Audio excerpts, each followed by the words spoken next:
typical transaction with a family, how many times do you sell the house the same family? Oh my God.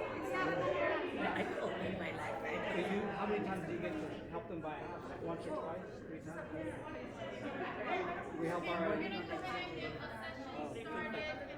we help our 3.5. real estate agents Hindi ko makakita.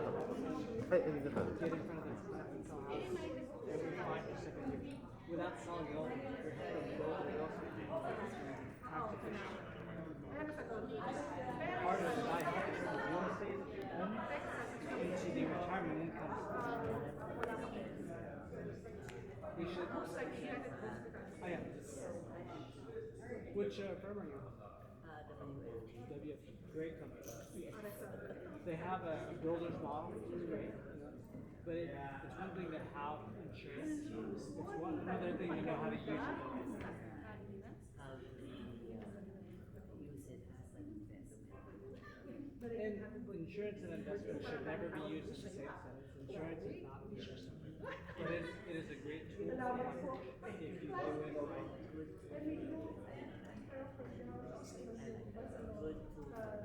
That's what our firm's for.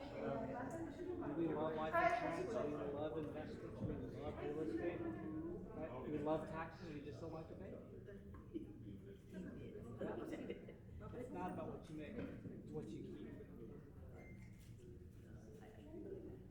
We should talk, actually I have a satellite office in San Jose, so I get up to the area, everyone supports me, it's all connected. Sa gulo ng mundo, Because of my, sa hirap ng buhay, ngayon tapos na ang laban, mahal. Tara na, halika na't magpahinga.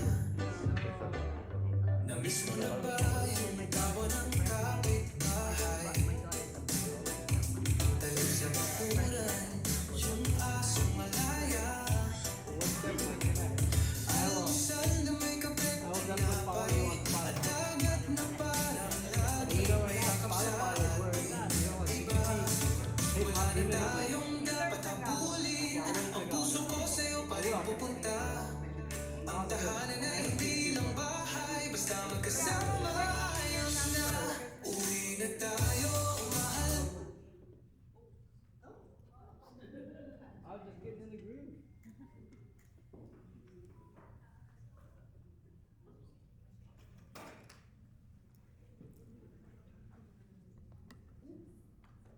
Technical issue.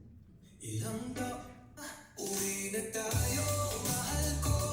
Tayo na, sabay tayo. Sabay masaya, may simoy at araw. May ngiti, may sayaw, di ka na mag-aalam pa. Uwi na tayo, tara na. Iwan ang pagod, palitan ng saya. Dito sa Pinas kung saan masarap ang umuwi. Mahal, uwi na tayo. Sayaw na sa bayo, diba? Iba pa rin ang tuyot kamatis kesa steak na malamig, walang lambing. Hangin ng siyarga o araw sa Palawan. Mas gusto ko yung kesa sa office araw-araw. Naabot na natin ang lahat ng pangarap. Ngayon ang gusto ko'y tahimik na buhay. May anak na may kwento, may tawanan. Panahon na para umuwi sa tahanan. Saan man tayo nakarating, Pilipinas pa rin ang laging panaginip. Bit-bit ng alaala at ligaya. Tara na, halika, uwi na, mahal kita.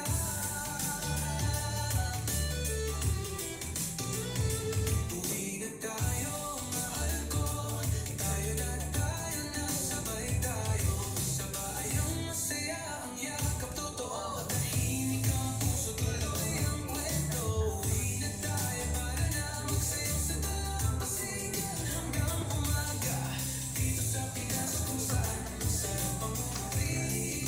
Mahal, uwi na tayo. Tayo na, tayo na.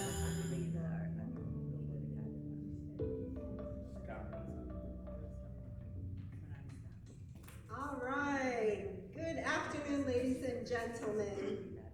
If you didn't understand the video, you pretty much get the gist of the message.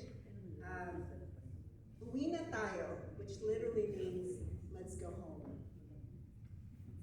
Tayo is Rethinking Retirement and Redefining Care. This workshop is a COFAC initiative in collaboration with American Geriatric, aiming to explore how we can turn the Philippines into a vibrant, dignified, and affordable retirement destination for Filipino diaspora. My name is Joyce Garcia, and I serve as the Region Chair for the Philippine American Chamber of Commerce in Texas in Austin. And today we have a powerful lineup, and we hope to inspire ideas, investment, and collaboration. So at this time, I have the privilege to introduce Ms. Ellen Sampson, who also wrote the lyrics. I didn't know. She's also a composer.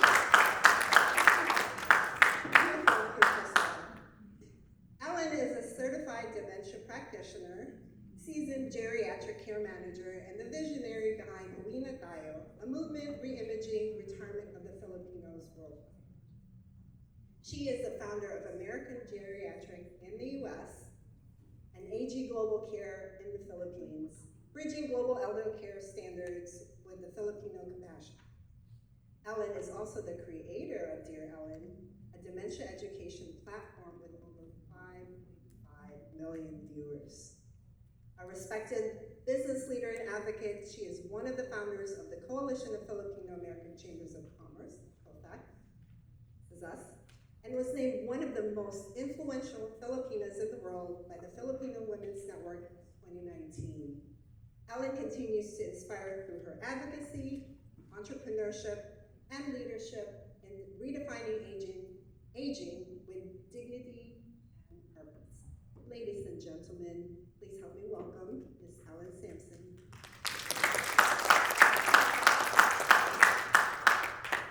Thank you, Joyce. Thank you.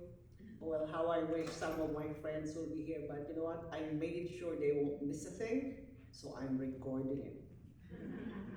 And I told my co-panels here that, do you know that we have the privilege, we're the only one who has stage lights? Because they're recording me.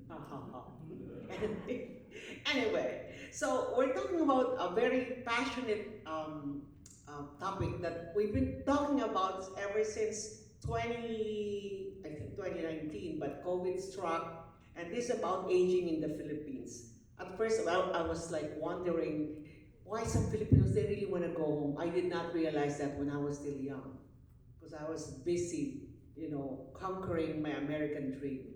Now I'm on my 60s, and I was thinking, yeah, it's so good to go back home after all that has been said and done. That was the inspiration of that song, Uwi na Tayo. I will publish po will be published in the COFAC website and social media, and that's one of the theme songs of this expo. Anyway, going back, okay, hold on, I have my notes here, you know. Uwi na Tayo is not just a phase or a phrase, it's a calling, a movement and a dream I've held for years, and it means bringing retirees home. When I went to the Philippines in 2016, I have this small leaflet saying, bring back the word retirees to our side of paradise. That's the Philippines. It was a dream. It's still a dream right now. It means it's a place that speaks English. At the same time, a place where caregiving is in the DNA of people, and a place where we are treated with dignity and love. I spent over a decade working with Filipino caregivers in the US, and I know firsthand that we produce some of the best caregivers in the world. That's why I started this platform about Dear Ellen, and most of my 5.5 million viewers are actually Filipinos all over the world. I have every other Friday, I have the Dear Ellen podcast that discusses problems of seniors and their families, those with dementia. Our problem here in the US, do you know that retiring here, assisted living could cost you $4,500 to $6,000 monthly. How could you afford that? You're not rich. Even the usual no, that's gonna be tough. $6,000? Now, if you don't wanna pay that much, you can just stay in a Mona Lisa place. Do you know what's a Mona Lisa place? The retirement home where you're just a number, government run, and they're gonna use your IHSS or Medicare or Medical. And I call that Mona Lisa place because they just lie there and they die there. You know, you're a number. So you just have to wait for, heaven to say bye and come on here. So in contrast, in the Philippines, you know that care with $2,000, you can actually live like a king and a queen. $2,000, that would be okay. Even 1,000, it all depends. That's more than affordable, but the concern remains: who will manage your care?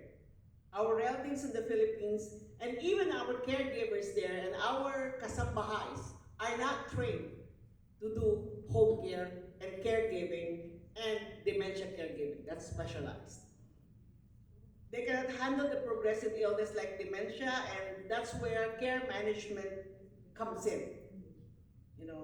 This is inspired by the California, that's where we thought of a program which I will discuss with you later.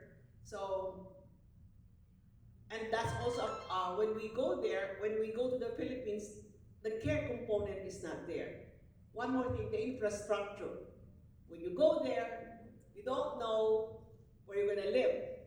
Will you live at your own house in the mercy of the kasambahays or your kamag-anaks?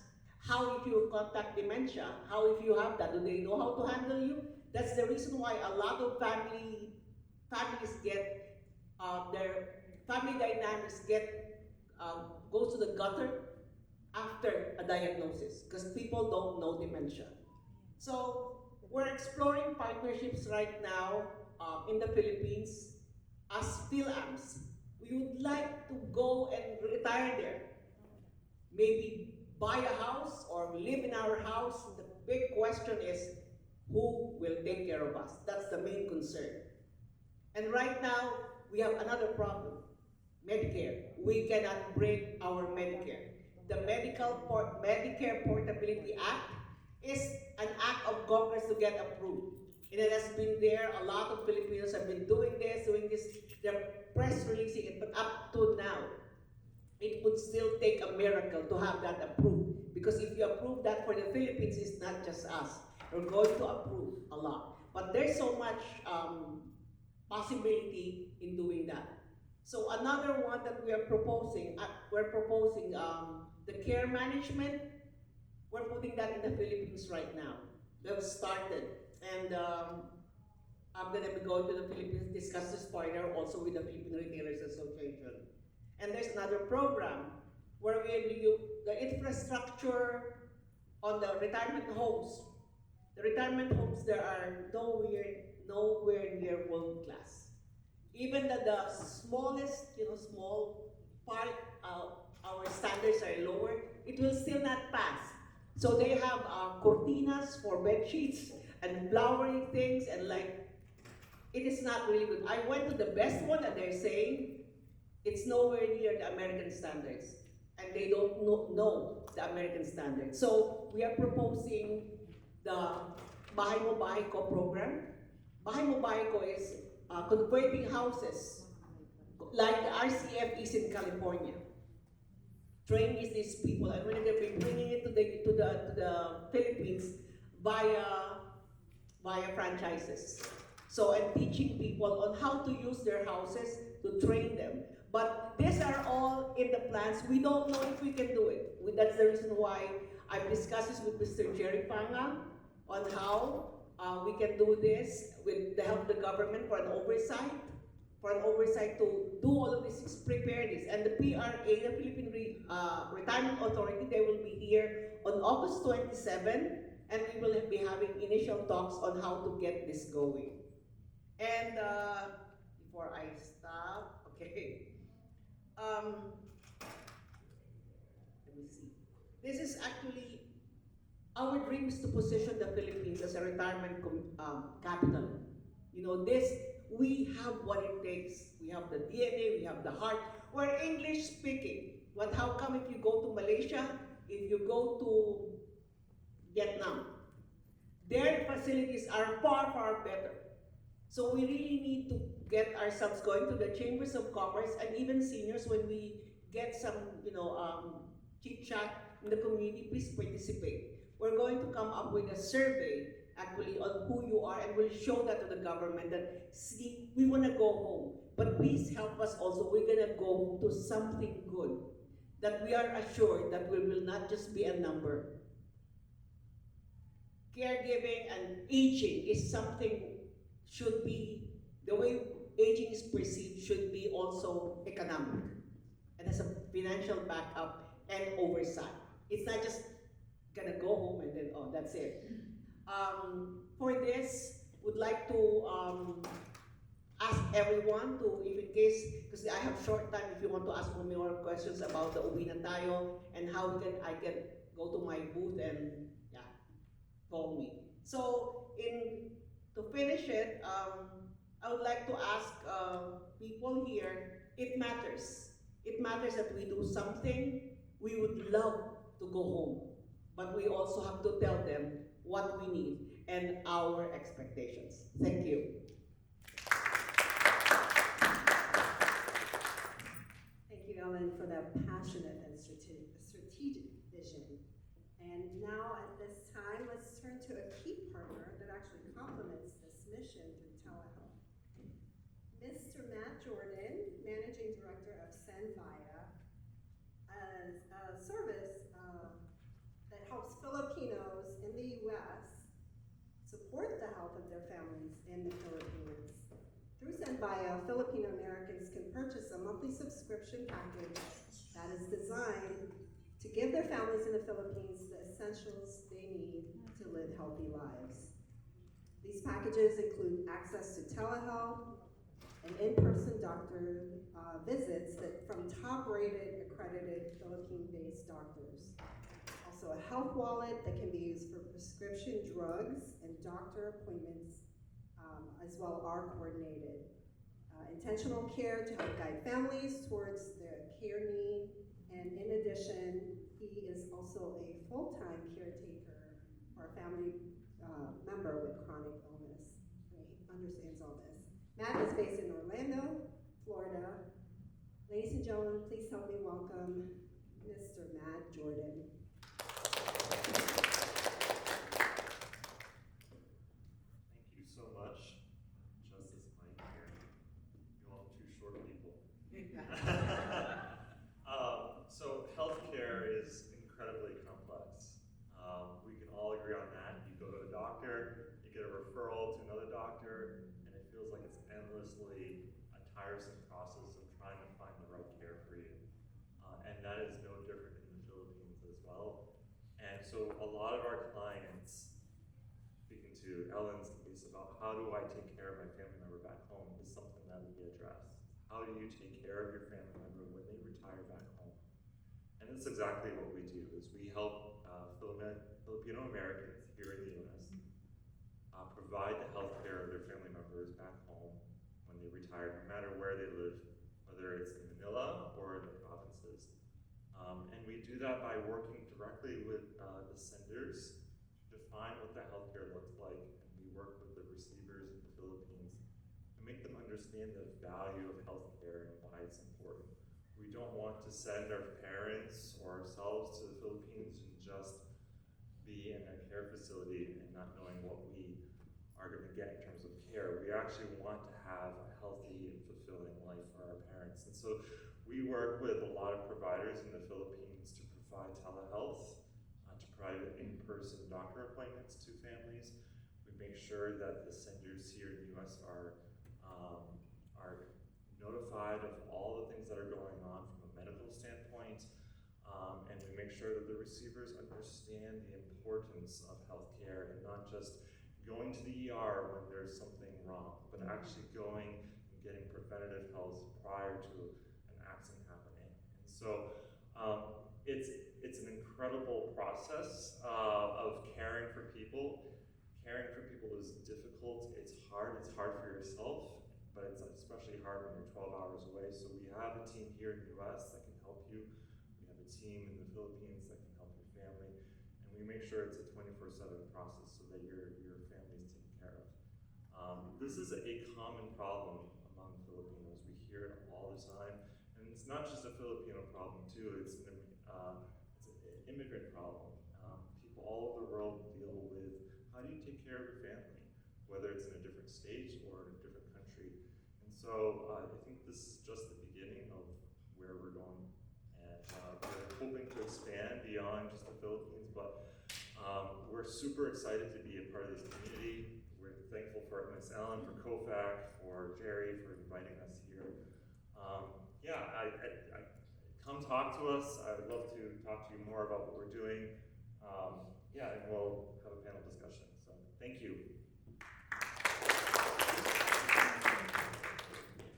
Thank you, Matt. I'm loving everything I'm hearing so far, just because for all of us, or most of us who are Filipinos, we understand that healthcare is very important in the Philippines, because we don't have any. If you can't afford it, you're screwed, basically. Okay, so at this time, I would like to call on Mr. Jerry Panga of the Philippine Department of Tourism, who will be speaking to us about the updates on the general tourism development, basically to discuss why the Philippines is a retirement destination for not just Filipinos, but other countries. And he will also touch on the PRRV. He will explain that to you later. So ladies and gentlemen, please help me welcome Mr. Jerry Panga. Good afternoon, everyone. If you don't mind, I'd rather stay here because you can see me clear here. As what Matt said, we are petite and cute, so I think it's better here. And then, first, I'm seeing younger people here. You don't look like the retirement age, right? Anyway, I'd like to ask first, who among you here have been to the Philippines already? Many? So I don't need to preach to the choir. How about anyone has any idea about the SRRV or the Special Resident Retiree Visa of PRA or the Philippine Retirement Authority? Okay, one or two, so at least that needs more attention. But at the onset, I would just like to assure you all that business is good between the Philippines and the US. Just recently, we concluded the tariff rate negotiation with the US counterparts. Not the ideal outcome, but our 19% is giving us the second lowest rate in the entire Southeast Asian region. And to add to that, the US is actually our biggest buyer of export goods from the Philippines, more than $14 billion last year, and also the sixth biggest source of foreign direct investment. So no matter how you look at the analytics, we will expect more robust relations with the US. And on the tourism side, I'm happy to share with you that the Philippines remains as the #1 destination for the Americans in the entire Southeast Asian region. And yes, and just this first 6 months of the year, we already produced more than 600,000 arrivals. We are on our way, well on our way to achieve our target of 1.2 million arrivals by end of 2025.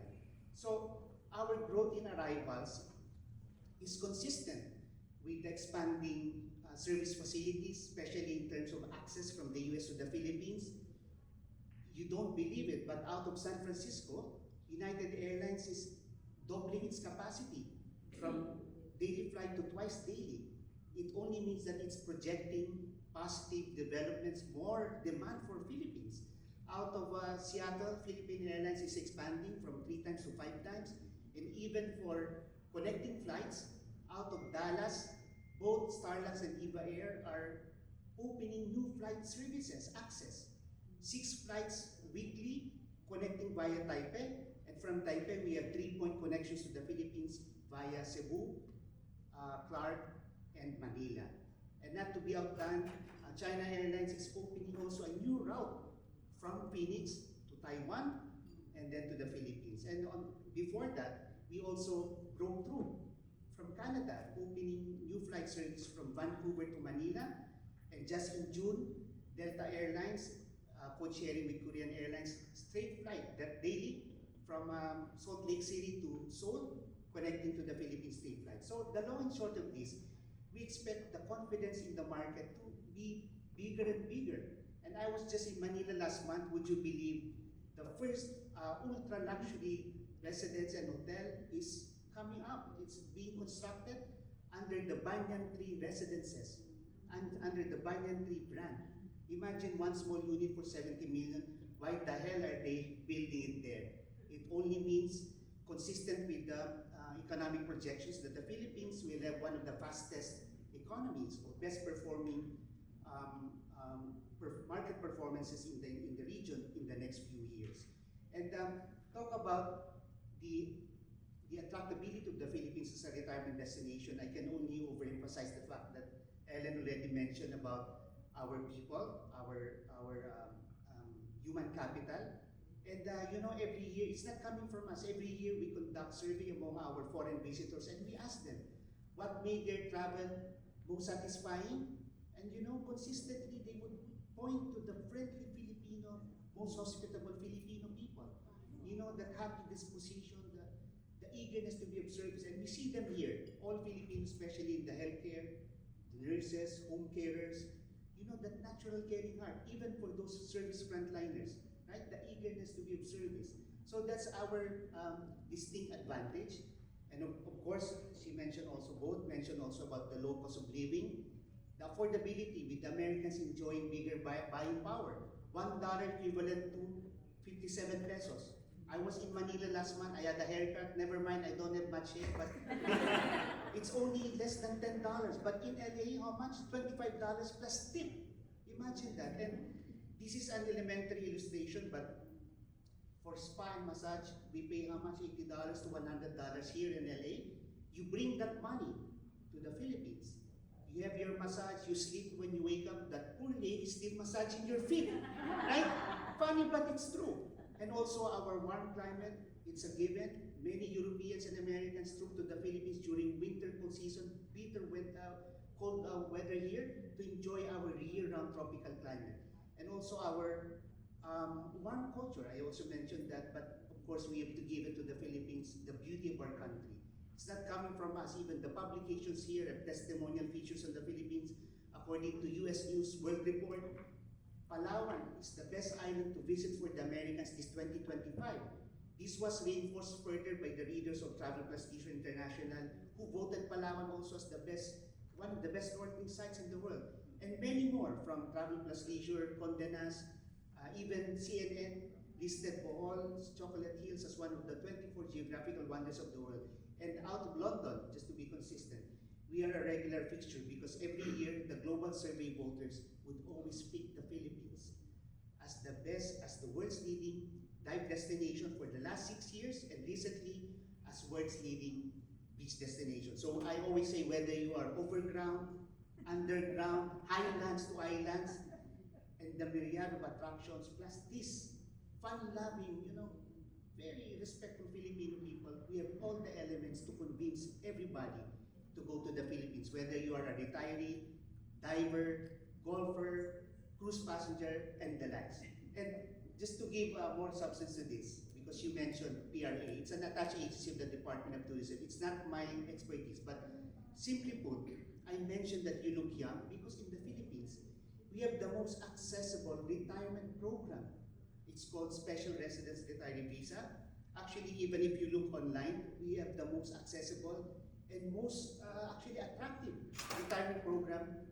At the minimum age of 50 years old, if you're already enjoying your pension funds, you're only required to deposit $10,000, including 2 dependents. Imagine that.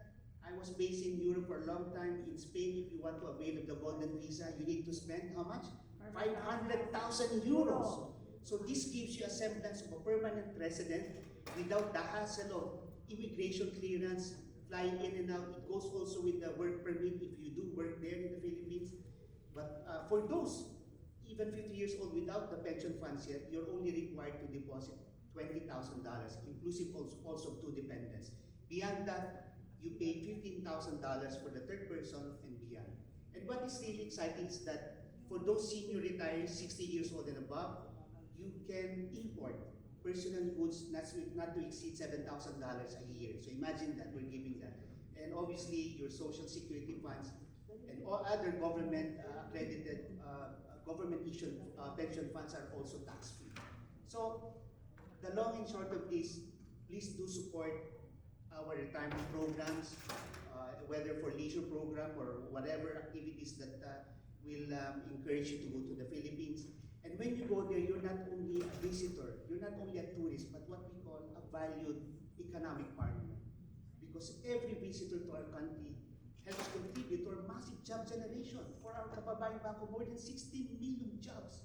Imagine, direct and indirect. And the multiplier effects from the more than $13 billion in visitor expenditures. So in closing, because I've been speaking too long, we have our program, our brand, it's called Love the Philippines.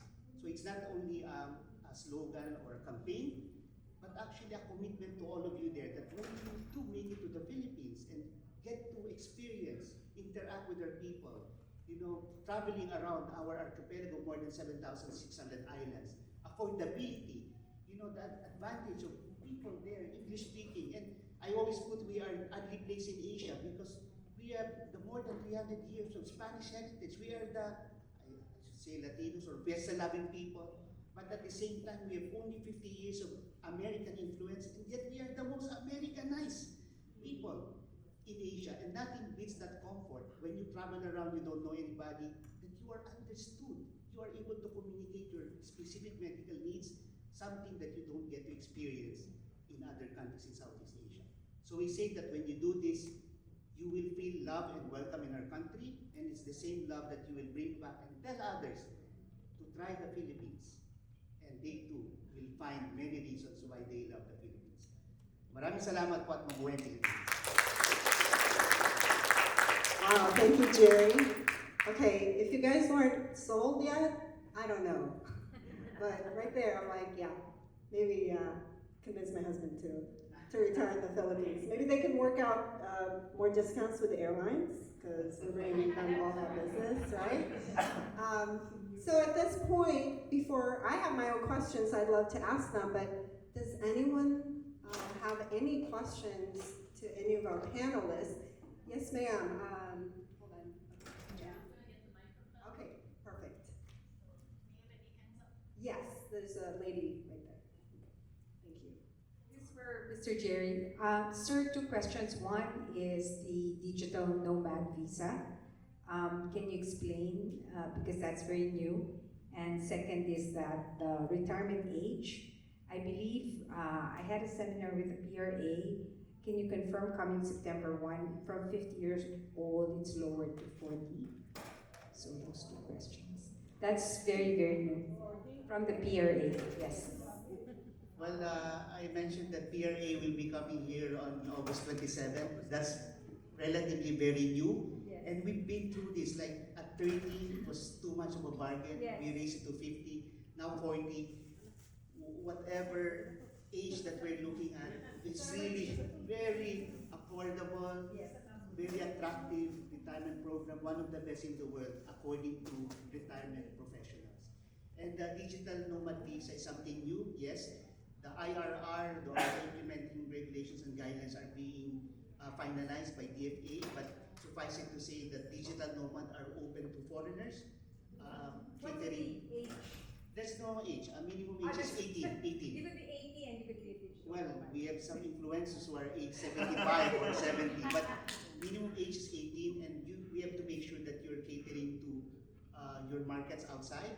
You are a foreigner, and again, same as SRRB, it will give you like a semblance of a permanent resident without the need to pay taxes. But I do need to update you further on this because, like we said, it's something coming out very new, and the guidelines are being finalized as we speak.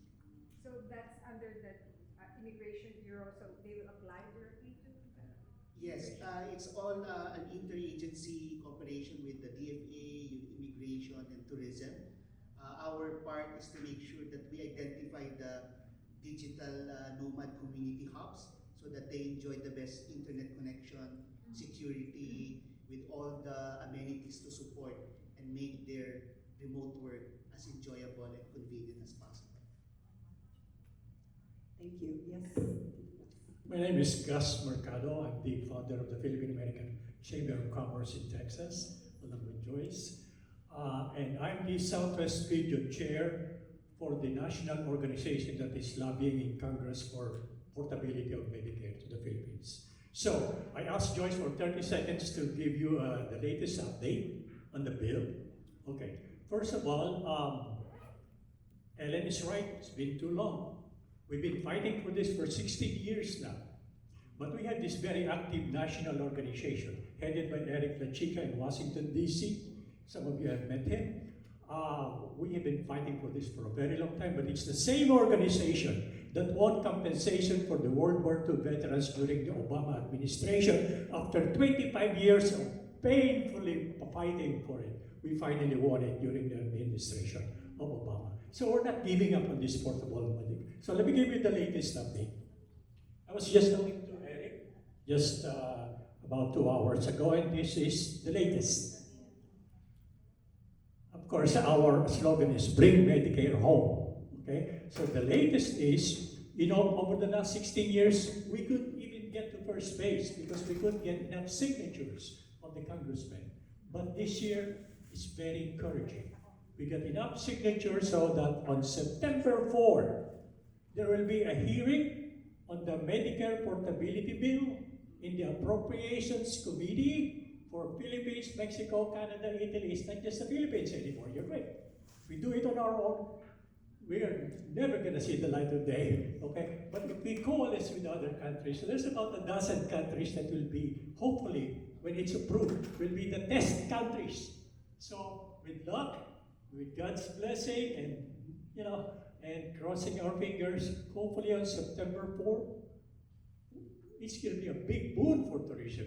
And it's going to be a big, big benefit to retirees, not only retirees, but also vacationers. Bravo, bravo. Vacationers who may have, you know, a serious illness in the Philippines. There's nothing you can do there if you are not a Filipino citizen. However, if you are a Medicare recipient, this will take care of you wherever you are. Okay, so how can we help? According to Eric, September 4 is the Appropriations Committee meeting. Knock on wood, we will win this. But the PhilAm community, and we're campaigning not only in this conference, but in so many other meetings of Philippine organizations. If your designated representative, elected representative, happens to be on the Appropriations Committee, please flood them with emails, telephone calls, telegrams, whatever, WhatsApp, whatever. Flood them with letters because we need the help of everyone. Thank you. Thank you so much for that additional information. Okay, so my question would be actually for either, well, let's start with Ellen. You know, with the Medicare gap that you mentioned of bringing that over, how would that exactly work between the Philippines and the U.S. operations?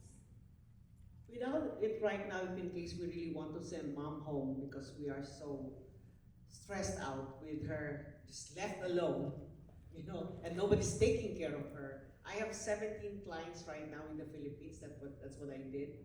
I brought them home, fixed everything, did the care management, got caregivers, brought them to doctors. That's what I do in the Philippines. We actually have some options of other insurances like Aetna, and the emergency, how do you call this, Medicare, it kicks in there. St. Luke's accepts it. But if in case you really wanted them to, there should always be an option when you retire there that you can still, if in case it's a major operation, you can go back here. However, if there's none, you can check with other, there's some medical insurances. I think Matt has some connections there. Medical insurance that could cover that. The only problem is that some of the insurance companies there, they don't take 65 up. That's a problem. So usually it's the international insurance that has that. There's Kaiser there, but also, again, it's very limited. The only thing about the care management what we're preparing is more on the preventative. You know, when you get sick, you don't get sick in one day. It's a development of a lot of symptoms. So just don't disregard that. That's what we tell our caretakers, our caregivers, make sure to jot it down. So it's very important not to forget the care management part, because that's on the preventative. So if we have that kind of care, and we don't have it in the Philippines, mind you, we don't have that. We only have nurses and doctors, but there are no care managers who actually bridge that problem.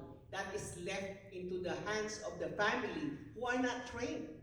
So that's what we're going to introduce to the Philippines, so that we can go that part in the middle of Medicare and getting sick.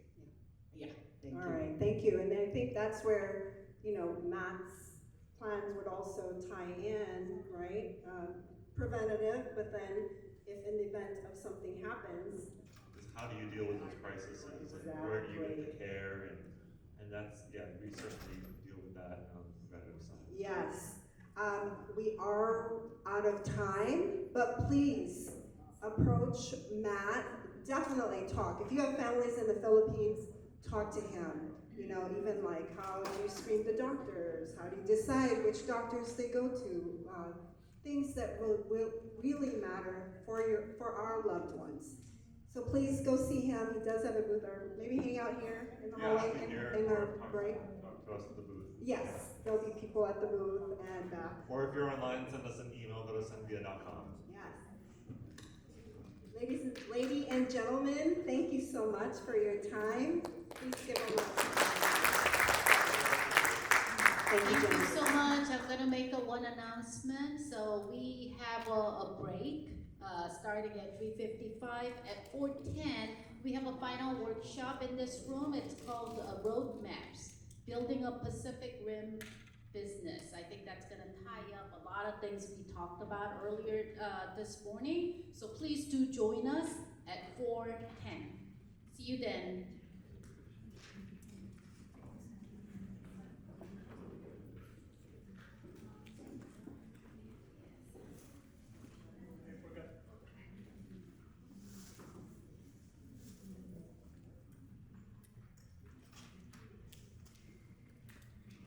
I forgot to mention, if you want more information on how you can help, www.usmedicareph.org.